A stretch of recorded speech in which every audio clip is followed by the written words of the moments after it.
Assalamualaikum warahmatullahi wabarakatuh. Teman Indah, jumpa lagi bersama saya Indah Sikasari. Nah, di cerita Indah kali ini kita pengen tahu nih bagaimana komunikasi seorang pemimpin.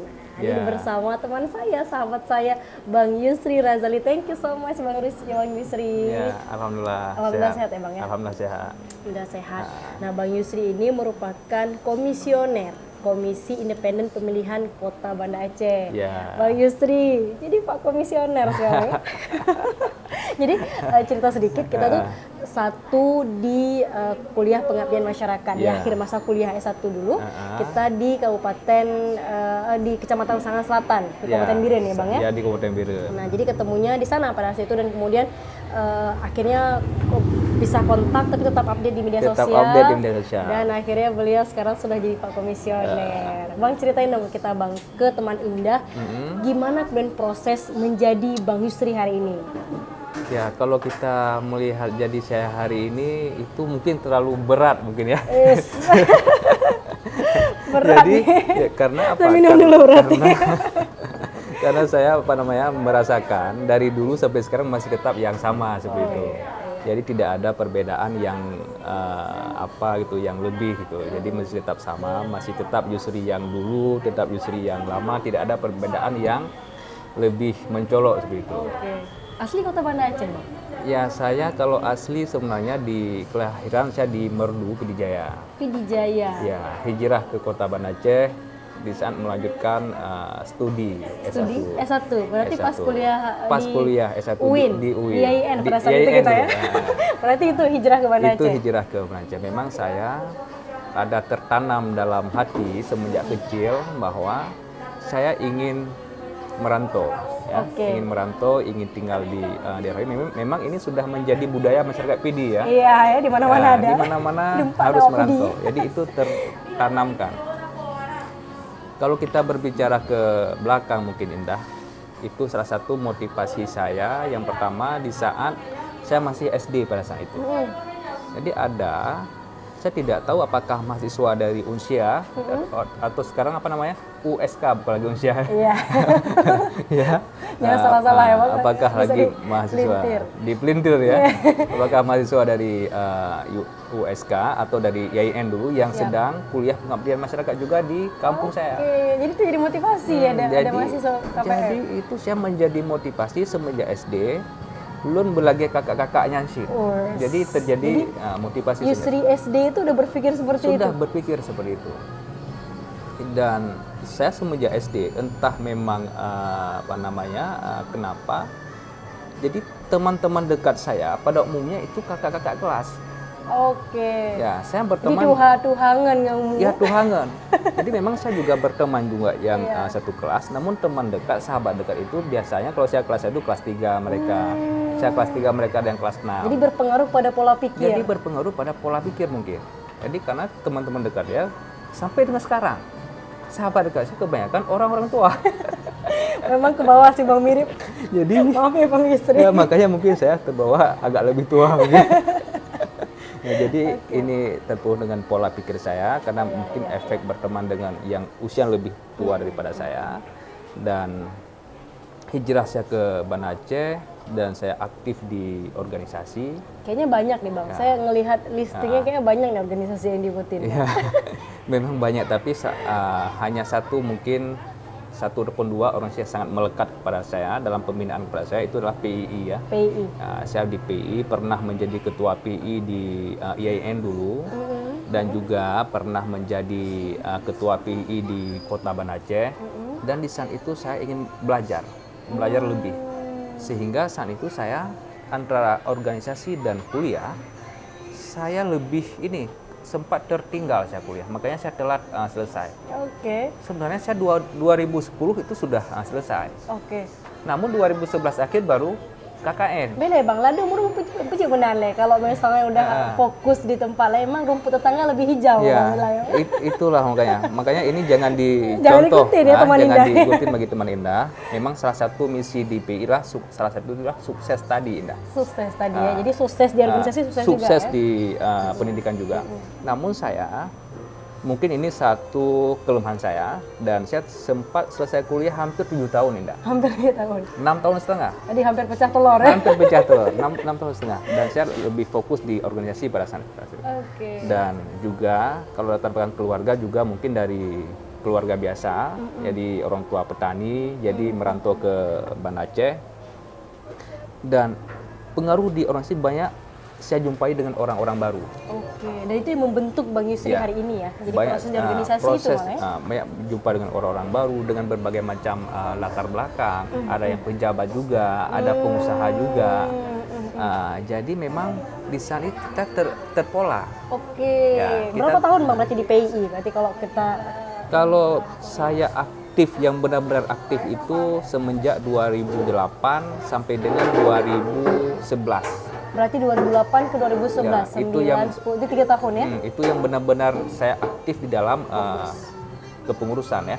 Oh, bukan 2011, 2012. 12, itu 4 tahun. 4 tahun itu benar-benar saya aktif, benar-benar saya berada di dalam kepengurusan teras lah bahasa itu. Oke, ini pejabat teras lah ya. Pejabat teras. Oke. Jadi setelah saya di PI, saya juga sempat aktif di KNPI. Dan saat itu saya juga salah seorang pengurus KNPI Aceh yang masih dikategorikan muda dengan pengurus-pengurus yang lainnya. Oke. Dan begitu saya masuk di pengurus KNPI Aceh, saya langsung diamanahkan sebagai wakil sekretaris. Begitu Jadi- masuk. Tapi jadi- tadi karena udah pengalaman di PI ya, karena udah tahu pengalaman. Jadi wakil sekretaris bidang perencanaan saya. ya. Wos, Kalau di pemerintahan mungkin semacam Bapeda lah, Bapeda ya. Badan Perencanaan Daerah seperti itu. Jadi saya yang teman-teman yang lainnya di jajaran pengurus harian itu mayoritas abang-abangnya saya, Oke, jadi Ya. Bang Yusri justru yang termasuk yang muda. termasuk yang Baik. muda. Namun masih ada 2 atau 3 orang yang sebaya dengan saya pada saat itu, yang di jajaran di pengurus harian. Oke. Sedangkan yang bukan pengurus harian itu banyak. Baik. Bang Yusri, ada kemudian poin penting nih di pemimpin ya, komunikasi. Komunikasi. Ada komunikasi lobby tapi lebih spesifiknya. Bang, komunikasi lobby. boleh dong diceritain ke teman Indah, gimana komunikasi lobby itu? Jadi bagaimana kemudian kita bisa melobi satu orang supaya mereka sepemahaman. Ini satu nih frekuensinya sama kita. So, apa yang kita mau itu bisa didapat. Jadi kan otomatis kan kalau misalnya di PI banyak acara, KNP apalagi. Jadi untuk mendekatin pejabat-pejabat itu tuh gimana nih tips and triknya Bang Yusri? Mungkin bisa Ini diceritain. harus saya minum kopi dulu. Berani berani di sini. Jadi memang kalau dari saya tidak ada tip khusus ini. Namun dalam prinsip saya dalam melakukan lobby-lobby ini, prinsip saya ini tidak pernah membuat susah orang lain. Itu dalam hidup saya, tidak pernah membuat susah orang lain. Saya selalu memudahkan orang lain, dan siapapun ada orang yang minta bantu kepada saya, meskipun saya tidak bisa bantu, saya akan mencari jalan bagaimana membantu dia. Ya, dan itu yang saya lakukan. Itu yang pertama yang saya lakukan adalah tidak pernah membuat susah orang lain dan membuat mudah orang lain. Artinya itu juga berpengaruh ke Bang Yusri ketika Berpengaruh. Bang Yusri dia membutuhkan sesuatu itu mudah. Jadi ada filosofi mungkin. Bahkan kalau kita memudahkan urusan orang lain, Allah akan memudahkan urusan kita. Dan kita jangan pernah mengharapkan kita membantu si A. Kita jangan pernah mengharapkan si A akan membantu kita. Allah punya cara sendiri, jalan lain akan membantu kita seperti itu. Ini prinsip yang pertama. Yang kedua, yang saya lakukan, saya tidak pernah membuat kontroversi dengan atasan. Kontroversi dengan atasan itu gimana Bang Yusri? Ini Dalam penting nih. artian gini lah, maksudnya saya punya pimpinan, saya punya ketua di organisasi. Saya tidak pernah berbeda pandangan dengan atasan saya. Tapi kan orang kan bisa punya pandangan masing-masing. Bang, ini gimana kemudian kita mengkoneksikan? Dalam artian Biasanya, Bang. dalam artiannya seperti ini. Yang maksud saya tidak pernah, kalau kita punya pemikiran, kita punya konsep, kita diskusi. Konsepnya apa? Jadi jalannya diskusi Jalannya gitu ya? kita diskusi. Mana konsep yang terbaik itu yang kita ambil. Yang saya maksudkan, saya tidak pernah berantem lah kalau bahasa yang sekarang. Kalau sekarang kita banyak melihat, misalnya ada bupati dengan wakil bupati tidak akur, antara ketua dan wakil ketua tidak baik, antara ketua dan sekretaris tidak akur, dengan berbagai macam, jadi tidak menempatkan posisinya masing-masing. Jadi prinsip saya yang kedua adalah menempatkan posisi ketuanya apa, posisi sekretarisnya apa. posisi anggotanya apa, posisi ketuanya apa. Jadi tahu di mana posisi kita. Tadi raja obila tapak Nah, udah mah. tahu di mana peran kita. Iya. Tapi kalau di dalam konsep itu saling kita diskusikan. Oke. Mana konsep yang terbaik itu yang kita ambil. Berarti terus komunikasi ya bang? Terus kita bangun benar komunikasi dengan siapa dan di mana kita berada seperti itu. Baik di organisasi, di tempat pekerjaan. Dan ini saya rasa sangat penting. Dan yang ketiga yang saya lakukan adalah untuk selalu menyenangkan hati orang lain. Is. Nah, jadi Nah, itu. tapi nggak Ini semua penting. orang bisa kita buat senang nih. Dalam hal ini untuk menyenangkan hati orang lain yang saya maksud dalam tanda kutip ya misalnya memang jangan berlebihan juga. Misalnya kita mau memuji orang lain, kita kalau misalnya ada apa kita mengucapkan selamat untuk orang lain.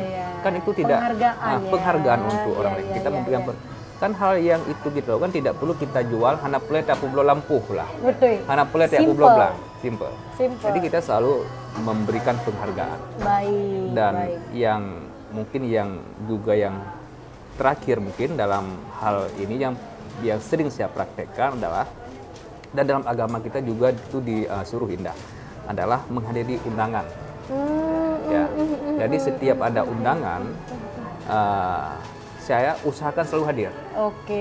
Selama saya mampu saya selalu hadir dan dalam agama kita selama undangan itu kan wajib kecuali kita ada hal yang tidak bisa mendesak, kita mendesak. pribadi misalkan. Apakah undangan acara walimah misalnya ataupun undangan-undangan yang lainnya, saya usahakan selalu hadir. Oke, ini menarik, ada 4 poin tadi. Kalau yang pertama kemudian kita bisa membantu orang lain sebisa mungkin. Yang kedua kita tadi yang Bang Yusri katakan memang memposisikan diri ya Bang. Ya, memposisikan jadi diri. jangan abe amelo dengan pimpinan dalam tanda kutip ya, tapi Dalam kita tanda diskusi, kutip. mau diskusi. Terus tadi yang kemudian menghadiri undangan. Jadi yang keempat kemudian bagaimana kita membagikan orang lain dengan ucapan terima kasih, selamat. Jadi dalam itu kita selipin nanti tujuan-tujuan kita gitu ya Bang ya. dalam itu dengar pegang abang kan. Pak, nya macet gitu-gitu ya. Mungkin gitu ya Bang dalam teknisnya gitu nggak? Karena apa ya, dengan menghadiri undangan kan silaturahmi, menjaga silaturahmi dalam Islam.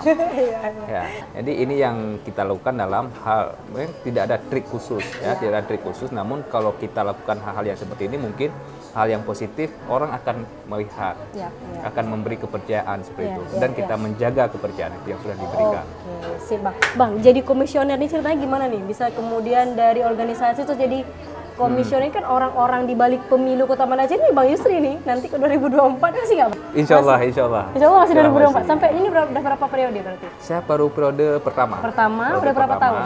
Sekitar 2 tahun lebih lah. Berarti nanti di akhir ini masa? kami habis periode pertama ini bulan Juli 2023. Jadi hampir setengah lebih lah tahapan pemilu 2024 ini berjalan. Tapi masih bisa mempersiapkan ya untuk 2024? Masih bisa kita mempersiapkan. Dan lanjut ke periode kedua? Insya Allah kalau ada doa dan dukungan dari semua pihak. Insya Allah, amin. Teman Indah kita doain sama-sama ya. Jadi kalau bercerita dari mana saya tertarik menjadi orang terdepan demokrasi di Kota Banda Aceh, ini tidak terlepas dari saya aktif di PII dulu. Oke. Kenapa saya bilang tidak terlepas saya aktif di PII? Dikarenakan memang dulu kantor KIP dan kantor PII satu pagar. Jadi sering dengar bisikan dari itu di Jalan KIP, Kiai Ahmad Dahlan, ya, Jalan Kiai Ahmad Dahlan, dan di sudut itu kantor PII dan satu pagar. Bahkan teman-teman orang baik komisioner maupun staf sekretariatnya ini parkir kendaraan rata di kantor PII dikarenakan lebih luas halamannya. Dan mereka di saat mau minum pun ke kantin PII karena kami punya kantin. Karena lebih besar kantor PII dari kantor KIP rasa itu. Jadi saya hampir tiap hari diskusi dengan baik dengan komisioner, baik dengan PNS-nya. Jadi sudah saling kenal lah. Sudah saling kenal. Ini sebenarnya agak rahasia sedikit ya. Tapi harus dibocorin nih Bang ke teman Indah. Jadi sebenarnya saya di saat itu sudah ada niat di dalam hati bahwa saya suatu saat akan menjadi pimpinan di situ. Akan menjadi komisioner di situ. Oh iya, jadi memang udah dari awal. Jadi karena tetangga tadi pengen gitu, jadi harus jadi komisioner di situ. Saya memang sudah ada niat yang seperti yang kita bicarakan tadi. Ada yang pertama, ada niat kita, ada keinginan tertanam di dalam jiwa saya suatu saat akan jadi komisioner. Oke. Namun saat itu saya belum masih sangat jauh lah. Jalannya belum hanya mempat masih- kiban terobos Hana pintu udah kan. tolong, Pak. Tapi saya sudah ada niat di dalam hati dan saya belum ada jalan. Belum tuh bagaimana jalannya. Oh jadi Nah, gini. pokoknya niat lah. Tapi alhamdulillah dalam perjalanan Allah membuka jalan. Dan saat itu saya belum cukup usia pun untuk menjadi komisioner. Karena itu ada syarat minimalnya. Minimal umur Usia 30 tahun. 30 tahun. Jadi saya lulus terpilih sebagai komisioner usianya itu baru masuk 31 tahun. Baru masuk 31. Ah, Oke, berarti udah capai inilah ya. angka minimal karena saya harus menunggu kan batas seleksi, batas periode. Kemudian waktu saya begitu masuk 30 tahun, saya tunggu 31 tahun saya masuk, alhamdulillah.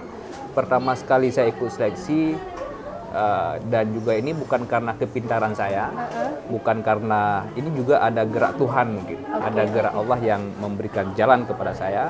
Dan kalau secara pintar mungkin lebih banyak orang ini yang lebih pintar daripada Tapi saya. pasti rame kan Bang saingannya? Ya lumayan rame, Berapa yang ikut waktu itu? 70-an lebih. 70 yang diterima? Yang Cuma diterima 7 ya? 5 orang. 5 orang. Lima orang dari komisioner. 70-an lebih, dan itu berbagai macam latar belakang. Ada juga anak pejabat, ada juga anak mantan pejabat, ada juga pengusaha, Macam-macam. ada juga macam-macam. Dan saya di saat itu orang-orang menganggap saya pesimis. Bohku sih Game, mungkin kayak gitulah ya anggapan pesimis, orangnya Bang. menganggap saya pesimis. Tapi saya yakin saya punya Tuhan, Tapi saya abang punya tekad. punya tekad yang kuat. Dan Allah memberikan jalan, dan yang tadi ada niat saya dari awal yang sudah sekian lama, ada keinginan, dan alhamdulillah Allah mengabulkan apa yang kita niatkan. Makanya tadi di saat video dengan saya, mungkin Indah juga di saat ingin kuliah ke S2 juga punya keinginan juga. Iya, tekad. Kalau kita tidak punya keinginan, kita tidak akan pernah bisa. Iya. Ya, ini sangat penting mungkin bagi siapapun, bagi rekan-rekan siapa namanya? Teman Indah ya. Teman Indah di Cerita Indah. Temennya diceritain dah. Jadi yang pertama lah niat, ya. Niat itu dan tekad yang kuat, dan juga jangan karena dalam Islam ini ada paling tidak ada 4 prinsip hidup Indah. Ini yang perlu diterapkan mungkin dalam hidup kita, dan ini saya terapkan dalam hidup saya. Yang pertama adalah kita doa ya. Yang pertama doa, dan kita berdoa ataupun berkeinginan apa yang ini. Yang kedua adalah ikhtiar. Kita berusaha sekuat tenaga apapun yang kita inginkan. Yang ketiga adalah kita tawakal. Ya, setelah kita berdoa, kita berikhtiar, berusaha, dan yang ketiga kita bertawakal. Kita menyerahkan itu semua kepada Allah, biar Allah ya menentukan. Yang keempat adalah kita ikhlas, Indah. Ikhlas ini artinya apa? Kita menerima apapun hasil yang Allah putuskan. Masya Allah, luar biasa sekali Bang Yusri. Jadi apakah misalnya, apakah sesuai dengan keinginan kita, tetap kita terima. Tidak sesuai dengan keinginan kita, tetap kita terima. Jadi 4 poin ini kita tetapkan dalam hidup kita. Insya Allah kita tidak punya beban dalam hidup. Kita selalu enjoy, kita selalu happy, dan dimanapun kita berada. Dimanapun kita berada. Nah, mau kita punya jabatan juga happy, tidak punya jabatan juga happy. Jadi itu semua kadarullah semua. Kunci ya Bang, Ya, kunci hidup. oke. Bang Yusri masih muda, apa keinginan ke depan Bang? Pasti masih banyak nih. Ini baru komisioner 1 periode. Nanti insya Allah lanjut 2 ya Bang. Nanti mungkin kita keep pesat. Apa nih Bang? Sebenarnya harapan saya dan keinginan saya untuk bermanfaat untuk siapapun. Saya ingin mewakafkan diri saya ini dalam hidup saya ini untuk bermanfaat untuk siapapun. Ya, bermanfaat untuk orang lain, bermanfaat untuk bangsa dan negara kita tercinta, dimanapun kita berada. Mau di Banda Aceh, di tempat lain, saya selalu welcome. Ya, kepada siapapun dan dimanapun kita berada, saya ingin terus memberi kontribusi dalam ruang-ruang yang ada seperti itu. Dalam panggung yang ada ya Bang, dalam ruang yang ada. Bang Yusri terima kasih banyak Bang, thank you so much sudah menyempatkan waktu di Cerita Indah. Bang, terakhir nih closing statement yang mungkin bisa berbagi kepada teman Indah melalui Abang cerita Abang tentang karir, mungkin tentang kehidupan, silahkan Bang. Ya, mungkin statement saya ataupun harapan saya kepada Cerita Indah bahwa dalam hal kita melakukan apapun, yang pentinglah optimis ya. Kita optimis dan fokus dalam menggapai apapun yang kita inginkan. Dan juga seperti yang saya sebutkan tadi, harus ikhlas menerima apapun yang Allah berikan, yang Tuhan berikan kepada kita. Mungkin itu, Indah. Baik, Oke. optimis dan berserah ya Bang. Apa yang Berserah. Allah berikan kepada kita terima saja. Karena jalan Allah, insya Allah pasti yang terbaik untuk kita. Oke. Thank you so much Bang Yusri, Bang Oke. Yusri Razali. Terima kasih juga teman Indah. Dukung kami terus bertumbuh dengan cara subscribe, like, dan komen pastinya. Saya pamit dan teman-teman semuanya. Wassalamualaikum warahmatullahi wabarakatuh. Sampai jumpa.